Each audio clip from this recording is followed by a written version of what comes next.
Sabe aquelas pessoas que às vezes te incomodam porque elas reclamam de tudo, nada tá bom, ou às vezes, em vez de elas te incomodarem, você as incomoda porque não tem ânimo para nada, não encontra sentido nas coisas, gosta de ficar deitado sem ter vontade de fazer nada? Isso pode ser depressão, e é sobre isso que eu vou falar nesse vídeo.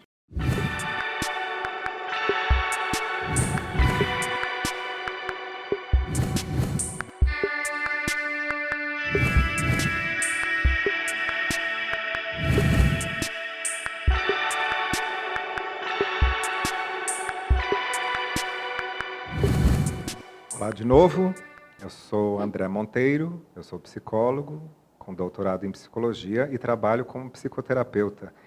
E venho falar para vocês neste vídeo aqui sobre depressão.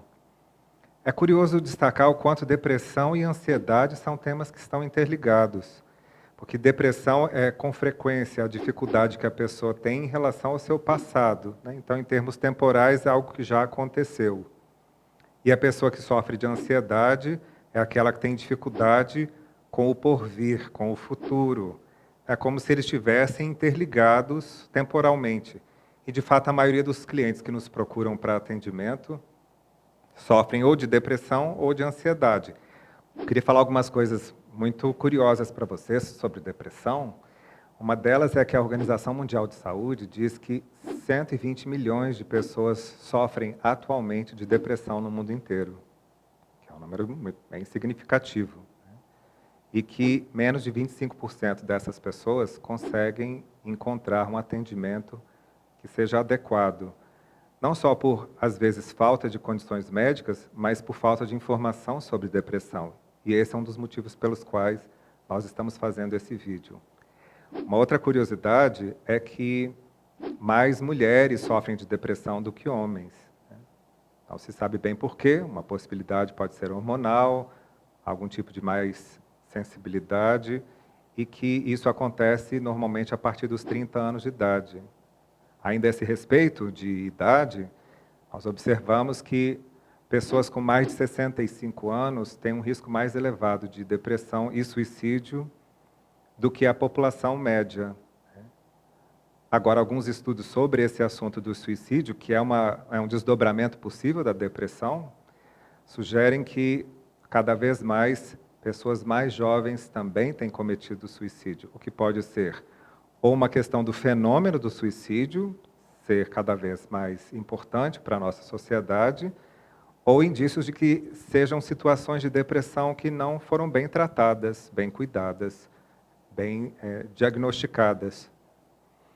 Um outro tema curioso a respeito de depressão é a conexão entre depressão e o uso de drogas e álcool, né? É curioso que o álcool, tecnicamente, seja considerado um depressor do sistema nervoso central, quer dizer, faz com que a pessoa fique um pouquinho com mais dificuldade de reagir, de ter reflexos, né? Ou às vezes tem a sua censura pessoal um pouco rebaixada, por isso que as pessoas tomam álcool e se mostram mais expansivas, mas que muitas vezes essa busca pelo álcool é uma tentativa de automedicação, é uma busca por uma tentativa de silenciar o quadro depressivo, né? Muitas vezes, vocês devem saber disso, a pessoa diz, eu vou beber para afogar as mágoas, eu vou beber para esquecer. Vou esquecer o quê? Essas características ligadas à depressão, de tristeza, falta de motivação. Uma dúvida que às vezes aparece com pessoas que nos rodeiam é saber se tristeza e depressão é a mesma coisa. Porque às vezes a pessoa fica triste e já se pergunta, nossa, será que eu estou com depressão? É importante nós fazermos essa diferença, que tristeza é mais um sentimento, é uma coisa que se faz presente, é algo que a pessoa sente, né? É como se fosse algo que é acrescentado ao dia a dia da pessoa. Sofri uma perda, um desentendimento e eu fico triste. Quer dizer, é algo que se manifesta, que se acrescenta na minha convivência. E já a depressão, o sinal é mais o contrário, é como se fosse uma perda, é como se fosse uma ausência. Quer dizer, é a falta de energia, é a falta de vontade de se levantar, é a falta de vontade de de às vezes até mesmo tomar banho, de comer, ou a dificuldade de conciliar o sono, de manter o sono, quer dizer, muitas vezes a pessoa tem insônia. Então, todos esses quadros mais ligados à depressão são indicativos de falta, de falha. E por que eu estou dizendo isso? Porque muitas vezes nós começamos a como que ter medo da tristeza, como se a tristeza fosse algo negativo, quando na verdade é uma das formas que nós temos de enfrentar as nossas perdas, de superar essas dificuldades, e que isso deve ser encarado de uma forma natural. Então devemos tomar um certo cuidado para não transformar a tristeza em algo como uma doença, como algo que precisa ser combatido com medicação. Então, depressão precisa da medicação, precisa de tratamento, precisa de cuidado. Tristeza não, muitas vezes é só um suporte amigo, um cuidado já é suficiente. A importância de nós termos mais informação sobre se a pessoa está ou não depressiva, se ela está ou não deprimida, é porque muitas vezes nós nem percebemos que a pessoa está com depressão. Nós achamos que, por exemplo, se a pessoa se mostra irritada conosco, se mostra, às vezes até o contrário, né? Nós vemos a pessoa sem vontade de nada, não quer participar de atividades sociais, ou nós observamos em situações familiares aquelas mães que se queixam dos seus filhos que ficam no quarto, que não querem participar da vida familiar, que trocam o dia pela noite, que não têm vontade de nada, deixam o quarto uma bagunça.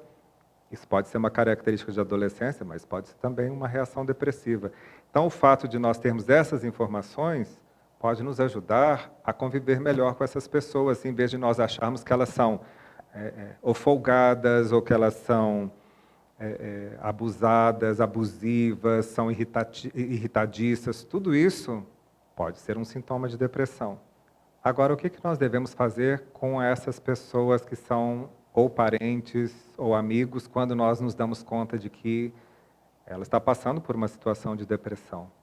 O melhor é, além de oferecermos ajuda, de oferecermos um suporte, uma presença, seria encorajá-las a procurar um acompanhamento ou uma avaliação psicológica ou psiquiátrica, porque são esses os profissionais que podem se assegurar de que o que ela vivencia é um quadro depressivo e medicar essa pessoa de acordo com essa dificuldade.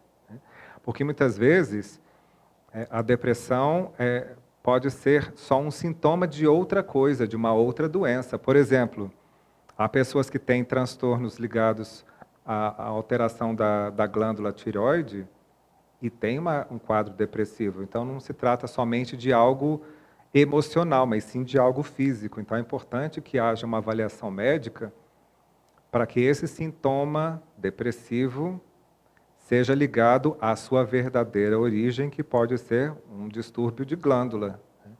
Então, depressão como uma doença própria, eu vou falar logo em seguida, tem certas características importantes, mas uma reação depressiva pode estar ligada a vários outros quadros, a vários outros transtornos emocionais e psiquiátricos. Então, nós podemos entender que na depressão, essas diferentes formas se manifestam como se fossem em gradações, em degraus, desde o mais simples até um quadro mais grave. Um mais simples, o mais usual, que há alguns anos atrás nem era considerado depressão, é chamado hoje de distimia. No caso da distimia, a pessoa se mostra irritadiça, se mostra intolerante, tem uma dificuldade de convivência com as outras pessoas. Isso é muito comum em pessoas de mais idade, que são qualificadas como rabugenta, como aquela pessoa intratável. E isso não é um jeito de velhice, isso não é característico de velhice. Isso é uma reação depressiva e que pode ser tratada por meio de medicamento. Uma outra forma de depressão seria a depressão reativa. Quer dizer, o que é reação? O reativo é aquilo que reage, que é contra alguma coisa, é uma resposta a alguma coisa. Normalmente, uma perda de um relacionamento afetivo, uma perda de um ente querido. Tudo isso pode fazer com que a nossa resposta seja depressiva. Então, durante algum tempo, depois dessa perda, nós ficamos com menos energia, com menos vontade de sair, de interagir com os outros. Esse recolhimento, né, que é chamado o luto, poderia ser configurado como uma depressão reativa, como uma forma normal, proporcional de reagir em relação ao evento pelo qual a pessoa passou. Então é como se fosse uma fase de recolhimento, uma fase como se a gente fosse mudar as penas. Não tem um passarinho que muda de pena? Que tem a muda e fica mais tristinho?